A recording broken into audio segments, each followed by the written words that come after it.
Shannon Brown, 44.5 inches. When you can impress Kobe with your athletic ability, you are definitely an above-average leaper. Shannon Brown's vertical is 44.5 inches, and even though he was a role player throughout his career, his athletic prowess was breathtaking.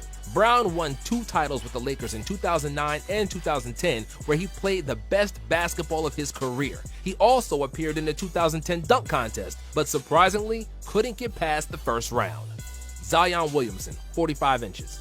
It's unreal that a 285-pound man that's built like a tank can jump as high as Zion can. Zion is like a Tesla Model X, an SUV that can win in a race against a sports car.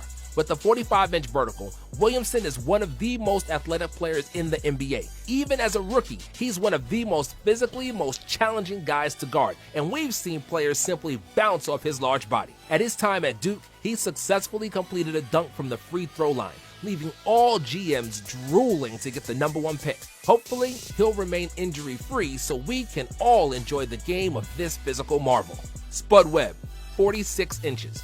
When you hear that the third shortest guy who ever played NBA basketball is also a slam dunk champion, you think, it can't be right. But in the case of Spud Webb, it is. Webb was not blessed with height, but he had hops and then some. His vertical was 46 inches, and it allowed him to play the game of giants. Before the gravity did its thing, only for a little while, Spud was as tall as everybody else on the court. He will mostly be remembered for his time in Atlanta, where he achieved a feat that many thought it wasn't possible for him to achieve. The 1986 Slam Dunk Contest was the most memorable highlight of Webb's career, and the world was in shock when he defeated the 6'7" Dominique Wilkins with 2 perfect 50-point scores in the final round. Derrick Jones Jr., 46 inches. In a somewhat controversial fashion, Derrick Jones won the 2020 Slam Dunk Contest. Dwayne Wade has been a great playmaker his entire career, and it's fair to say that we can add 1 more assist to his total tally.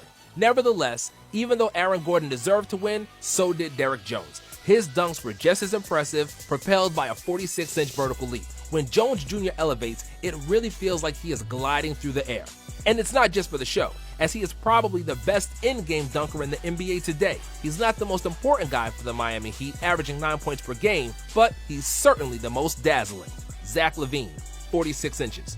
While many of today's NBA players can dunk, not everybody can really fly like LaVine. When the photo of your slam dunks looks fake because it seems impossible that you could actually dunk from that far, then you know you got hops. Zach LaVine is a proud owner of a 46-inch vertical jump and is widely regarded as one of the most athletic players of the new NBA generation. Zach won 2 slam dunk contests in 2015 and 16, and his dunk duel against Aaron Gordon was arguably the best slam dunk contest of all time. After he tore his ACL in 2017, it seemed like his jumping ability would be diminished, but he managed to return to his old athletic self. LaVine added a reliable jump shot as well and is playing the best basketball of his career, averaging over 25 points per game for the Bulls this year. James White, 46 inches.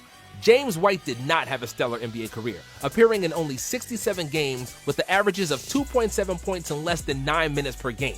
He was more popular overseas than he was in the States, and his career story is that of a great dunker, not so much a great player.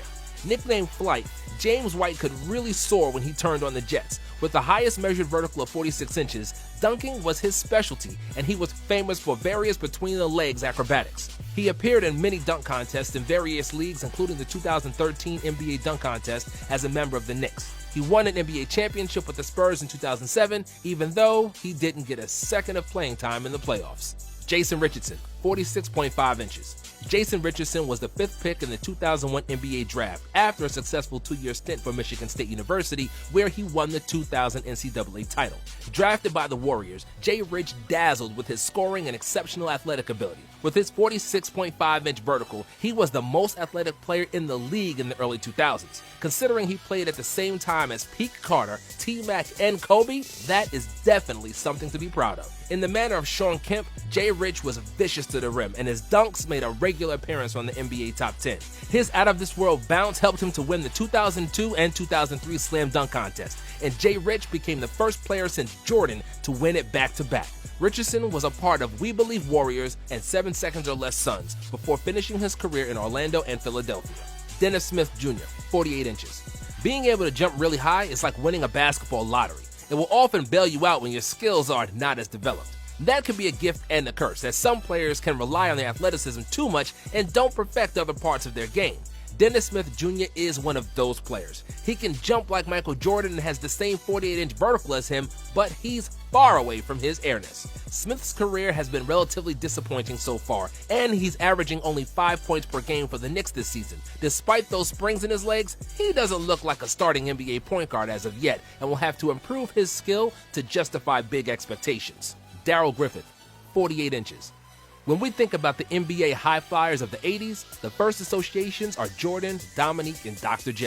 With the 48-inch vertical, Darrell Griffith's jumping ability was up to par or better than those players, even though his legacy is somewhat forgotten compared to them. Griffith was the best player for the University of Louisville that won the NCAA title in 1980. He won the Most Outstanding Player of the Final Four and the John Wooden Player of the Year award. Utah Jazz selected him with the second pick in the NBA draft, and Griffith was Rookie of the Year in 1981. His acrobatic jumping ability earned him the nickname Dr. Dunkenstein, and together with Adrian Dantley, Griffith made one of the best scoring duos in the first half of the 80s. Apart from being a 20-point scorer and a great dunker, Griffith also led the league in three-point shooting for 2 years. However, 2 severe foot and knee injuries clipped his wings, and he wasn't Dr. Dunkenstein no more. His production declined, and Griffith was forced to retire at age 32. He played in Utah his entire career, and his number is retired by the team. Michael Jordan, 48 inches.